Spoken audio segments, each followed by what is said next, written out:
Hi again, everyone. Welcome back to NTI's Japan Real Estate Property Investment Podcast. I'm your host, Ziv Nakajima again. Great to have you with us today. We're glad you could tune in. In today's episode, we're going to be looking at technology in the real estate industry here in Japan and how it's shaping the country's property market.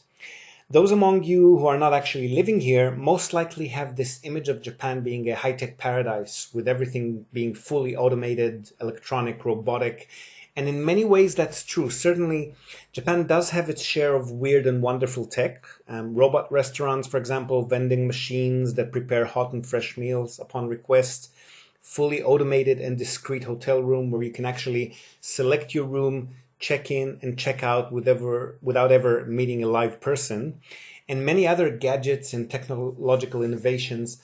On the other hand, and in many aspects, Japan is very old-fashioned.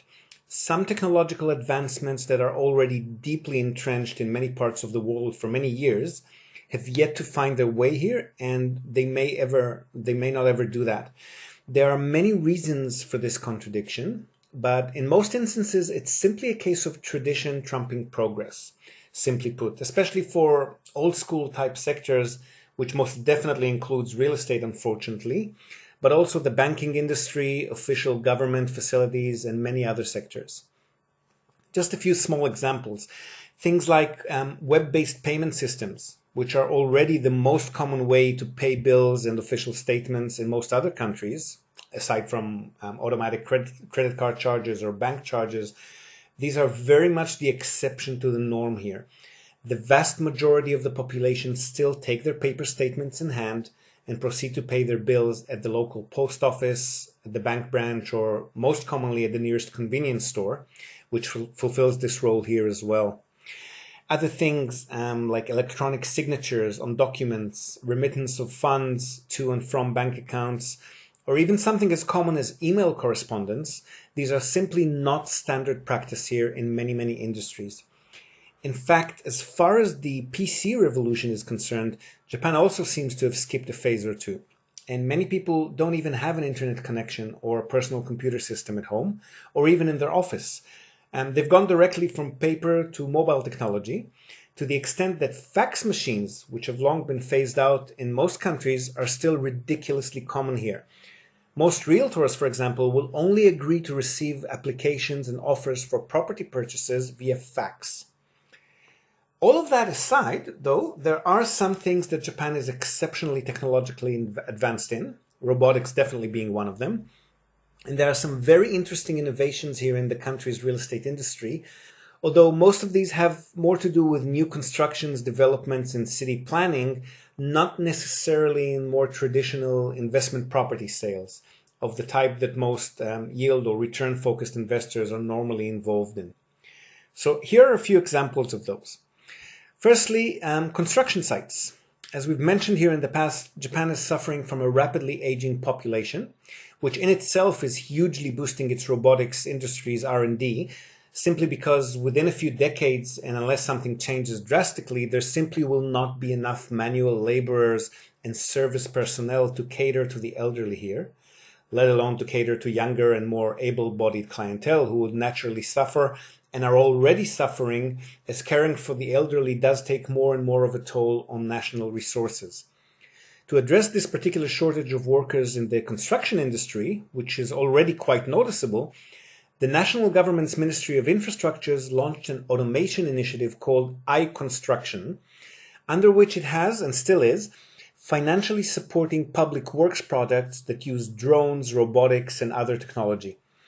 A number of prominent robotics and IT companies have risen to the challenge, and their efforts came up with some impressive results. Drones, for example, are already regularly being used here to provide aerial photography and video information on construction sites, and are heavily used for surveying purposes. Much of the heavy lifting around construction sites, which used to require a large number of strong arms and tended to put younger, more educated folk off potentially working in the construction industry, these are done now increasingly by robotic arms. And the workers are doing the guiding and coordinating of these arms instead of physically carrying reinforcing rods, for instance, which can easily weigh 200 kilograms each. What this did is it helped attract younger and more educated workers to the industry, which is something that it desperately needs since the vast majority of employees in building sites in Japan are over 30, with 30% of them being over 55 and only 10% of them under 30. By promoting these jobs as more IT-oriented, white-collar type positions, the industry is finally managing to attract younger workers who are happy to utilize their technological skills and brains as opposed to the hard and dangerous physical labor that is normally associated with the sector. Dump trucks, bulldozers, vibrating rollers, vehicles that used to require drivers and heavy machinery operators are now semi-autonomous driverless vehicles.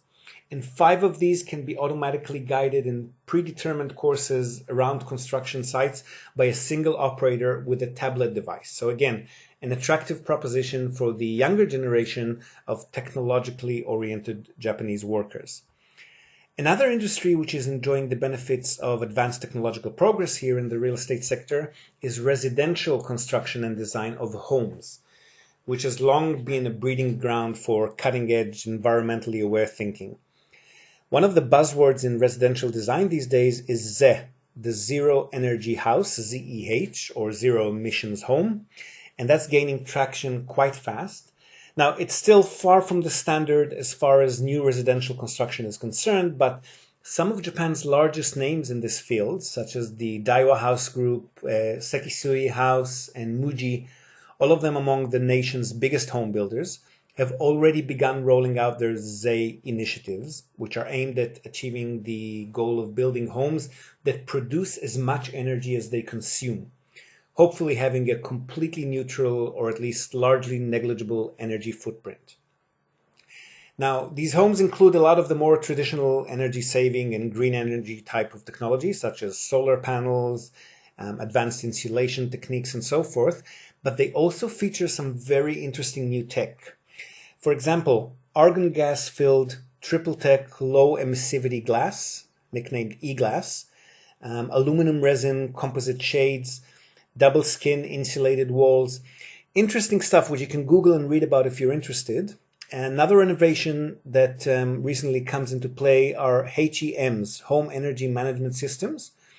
These are electronic systems that allow the residents to control their air conditioner and other energy-consuming devices through an app on a tablet, as well as to monitor, visualize, and optimize their energy consumption and energy savings throughout the day and night. One more interesting gadget that's also uniquely Japanese, by the way, and it's been developed and only sold in Japan for now, is called the Enefarm, which is short for Energy Farm. Basically, these are fridge-sized units that are installed somewhere on the premises of a home, and they are hydrogen-based generators. They use natural gas and oxygen from the atmosphere around them to produce electricity.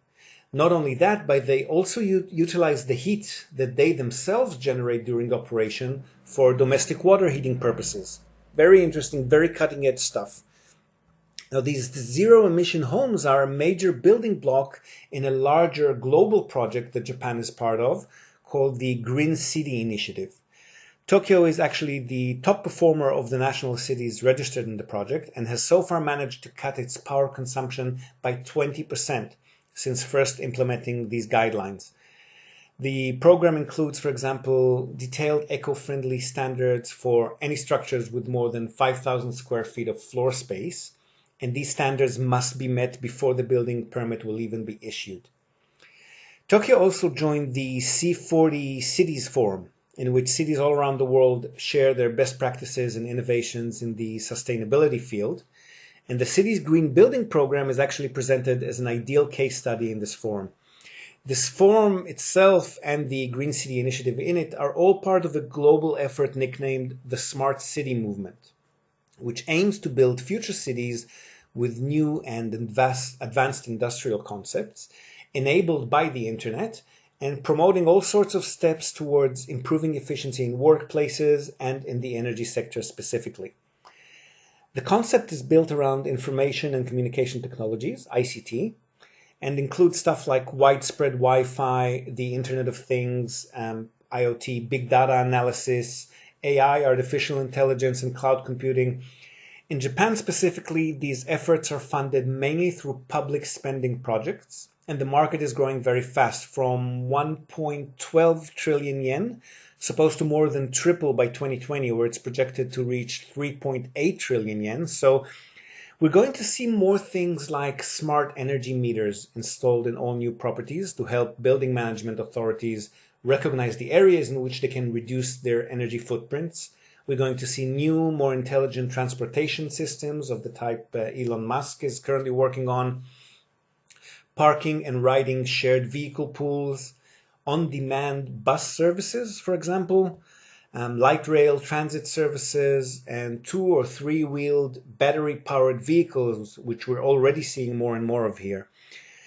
All of this will have to be coupled with social and cultural considerations as well, which is always a bit of a challenge in Japan. But as far as the tech itself is concerned, we certainly seem to be headed in the right direction here. So here's to a better and more globally aware future, folks. That's it from us today. Hope you've enjoyed this episode. As always, please do feel free to comment or join the discussion in our Facebook group, which is aptly named Japan Real Estate in your Facebook search box, or any other forum or group online where you might have found this episode. If you're already subscribed to us via our podcast page or our YouTube page, do share it with your own networks or anyone who may find it interesting. And as always, if you've got a minute, we'd really love for you to rate us, either on the iTunes Store, the Google Play Store, or wherever you might have found us. That's it. Hope to have you with us next time. And until then, from all of us here at NTI, as always, we wish you happy investing.